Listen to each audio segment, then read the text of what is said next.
2050 è un evento molto importante che si tiene qui a Padova, è un momento di confronto tra imprese, operatori, istituzioni per fare il punto dell'andamento della transizione energetica nel nostro Paese.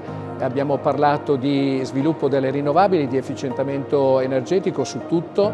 Le rinnovabili stanno andando molto bene nel nostro Paese, stanno crescendo in modo significativo. L'obiettivo al 2030 di raggiungere una capacità installata di 131 gigawatt è una realtà facilmente perseguibile. Sta crescendo nel nostro Paese anche la produzione di rinnovabile, che è una molecola appunto molto importante per la decarbonizzazione del settore dei trasporti e del settore manifatturiero, l'industria in generale, e abbiamo fatto anche il punto molto significativo sull'efficientamento energetico. Si sta affermando il principio dell'energy efficiency first, perché l'energia rinnovabile migliore è quella che non si consuma. Si sta facendo molto nel nostro Paese, sia nel patrimonio immobiliare, non solo in quello residenziale, ma anche e soprattutto nel settore industriale attraverso i processi produttivi.